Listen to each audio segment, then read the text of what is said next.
Bom dia, boa tarde, boa noite, aqui mais uma vez, né? Esse humilde servo do Senhor, seu irmão, meu amigo, para trazer mais um pouco de reflexão da palavra de Deus, uma palavra que possa lhe animar. E já pedindo a você aí, meu amigo e minha amiga, irmão ou irmã, que possa aí, você que não é inscrito, se inscreva no canal, ajude o nosso canal aí, se inscrevendo, curtindo, compartilhando e deixando lá embaixo os seus comentários, tá bom? Temos outros vídeos e espero que você esteja aí acompanhando, tá bom? Nós vamos hoje tratar um assunto de maneira bem sucinta, porque eu sei que tem muitas pessoas que, de maneira ingênua ou não vou julgar, mas têm tido uma compreensão e um comportamento diante da questão das vestimentas e até causando embate e afastamento entre pessoas, tá bom? Eu quero começar lendo uma carta paulina aos Gálatas, capítulo 1, tá bom? Apenas o versículo 6, Gálatas, carta do apóstolo Paulo, capítulo 1, versículo 6, Paulo nos diz o seguinte: admira-me que estejais passando tão depressa daquele que vos chamou na graça de Cristo para outro evangelho. Para que você entenda rapidamente, na Galácia havia um confronto de dois grupos naquela igreja. De um lado nós tínhamos os judeus cristãos, os judeus que se convertiam, que passavam a crer em Cristo como Messias, Salvador e Deus. E de um outro lado daquela mesma igreja haviam pessoas que não eram judias, não eram judeus, e chamados de gentios, que a Bíblia chama, e eles estavam na mesma igreja. E este grupo de judeus que serviam a Cristo diziam a estes que não eram judeus, gentios, que eles tinham que passar pela circuncisão. E aí havia um embate. E aí Paulo vai trazer uma palavra àquela igreja. Porque algumas pessoas, inclusive no capítulo 2, aqui o apóstolo Paulo vai dar uma repreensão, porque Pedro teve um comportamento dúbio. O apóstolo Pedro, quando sentava-se com os judeus, dizia que eles tinham razão, e quando estava com os gentios, diziam que eles tinham razão. Essa dubiedade, Paulo vai, no capítulo 2, diz que resistiu a Pedro na cara porque ele é repreensível. E este grupo de judeus queria prevalecer sobre os gentios por questões de costumes. E eu percebo hoje que existem muitas pessoas que estão desmerecendo outras por questões de roupas. E geralmente, na grande maioria, quem sofre são as mulheres, né? A classe feminina. E eu quero aqui de maneira muito, já falei, sucinta, breve, né? Falar de alguns textos que as pessoas usam, né? Por exemplo, há mulheres que dizem que, mulheres ditas cristãs, que dizem que mulheres, né, sexo feminino, de que tal grupo não pode usar calça comprida. Baseado em quê, né? E eles usam o texto que está lá em Deuteronômio, capítulo 22, versículo 5, diz assim: a mulher não usará roupa de homem, nem o homem veste peculiar a mulher, porque qualquer que faz tais coisas é abominável ao Senhor teu Deus. Então vamos pensar, né? Primeiro que nesta época não havia calça comprida. Tanto homens como mulheres vestiam praticamente a mesma roupa, aquela túnica, né? Aquele vestido, para que haja uma melhor compreensão sua. E qual é a diferença? Alguns historiadores têm dito que a única diferença dessas roupas era que, culturalmente, a mulher era do lar e o homem era o provedor. E em algum momento eles tinham que caçar, né, buscar o alimento, e em alguns momentos tinham guerra, e o homem usava um pequeno cinto na cintura, e talvez ele carregasse algum saco, algum alforje, ou algum objeto cortante, né? E essa era a única diferença. Então a gente já começa usaram um texto de maneira distorcida. Não havia essa diferença de roupa. Não tinha calça comprida. O outro aspecto, irmão, é que este texto, amigo, está falando da lei. Lei.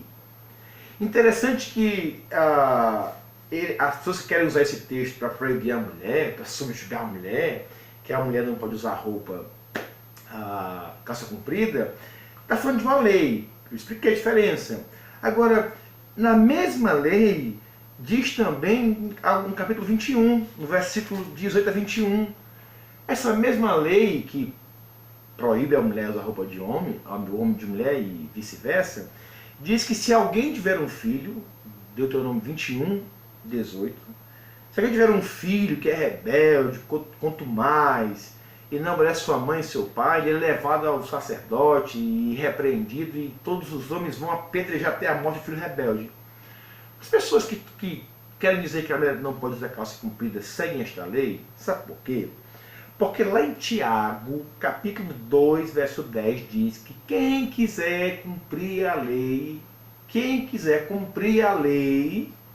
e errar num só ponto, torna-se culpado de toda ela. E existiu em Israel praticamente 3 leis: as leis cerimoniais, as leis civis e a lei moral. As leis cerimoniais têm a ver com o sacrifício de animal, com pureza, com a limpeza, né? O parto, quando a mulher tinha um parto de um menino, ela dava à luz um menino, tantos dias, ela era impura, a menina, essa diferenciação. Essa era a lei cerimonial, a lei de sacrifícios, né? Havia a lei civil, que era a lei de olho por olho, dente por dente, e havia a lei moral, que são os 10 mandamentos, né? Então, essas eram as leis. A única dessas 3 leis, a única lei que permanece nos dias de hoje é a lei moral, que são os 10 mandamentos do decálogo. Então, as pessoas não compreendem, querem subjugar. Eu até confesso que estou hoje com uma blusa de time, de propósito, né? Eu sou aqui de Fortaleza, de Ceará, trouxe Fortaleza, e não há nenhuma proibição bíblica de que nós possamos vibrar com o nosso time. Nada. Você torce o time que você quiser, né? Gosta, vibra, e isso não há nenhum pecado, querido. E Paulo também nos diz, em Romanos 10,4, porque o fim da lei é Cristo. Então, cuidado para você não se achar inferior. Cuidado para alguém não lhe negar um bom dia, uma boa tarde, uma boa noite, um paz do Senhor, como muitos cristãos se cumprimentam na igreja e no meio da rua. O mesmo comportamento que eu tenho que ter na minha casa, tenho que ter na igreja e tenho que ter no meu trabalho, onde quer que eu esteja.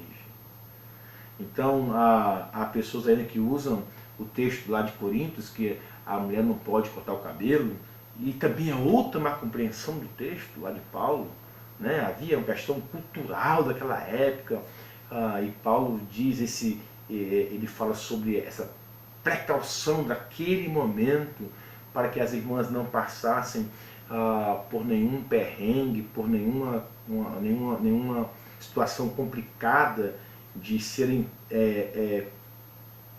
tidas ou confundidas com prostitutas, já que Corinto é uma cidade portuária e ali havia um alto índice de prostituição. Então, não há nenhum pecado. Biblicamente não há nenhum pecado. Você cortar seu cabelo, minha irmã, pintar, né? O que a Bíblia nos diz, que Paulo também fala, é que cada um, né? 1 Tessalonicenses, quero ler para você, né? 1 Tessalonicenses, capítulo 4. Quero ler esse texto para a sua compreensão, porque a Bíblia deve ser o nosso norte, né? Ela, como diziam os apóstolos, é a nossa única regra de fé e prática. É a Bíblia, nossa única regra de fé e prática. Tá bom? 1 Tessalonicenses, capítulo de número 4. Tá bom?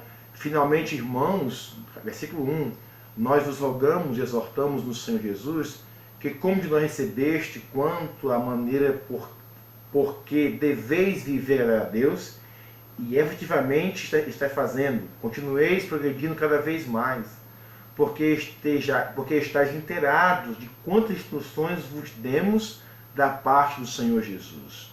Pois esta é a vontade de Deus, a vossa santificação, e vos abstenhais da prostituição, que cada um de vós vai possuir o próprio corpo em santificação e honra. Então o problema não é usar calça comprida, é como você usa, não há nenhum pecado nisso. Então o erro é quando você usa qualquer roupa, saia, vestido, onde você tem a intenção de chamar a atenção de maneira lasciva, sensual, né? E o seu corpo não foi feito para isso, nem o meu corpo, nem o corpo de ninguém.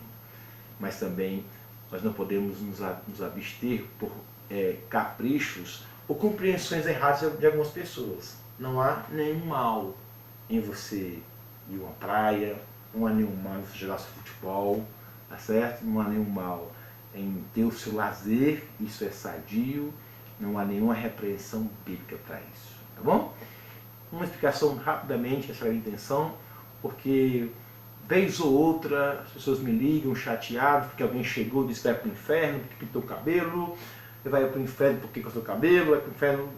As pessoas até parece que são juízes, até se comportam como fossem assessores especiais de Deus, porque o fim da lei é Cristo, para a justiça de todo aquele que nele crê.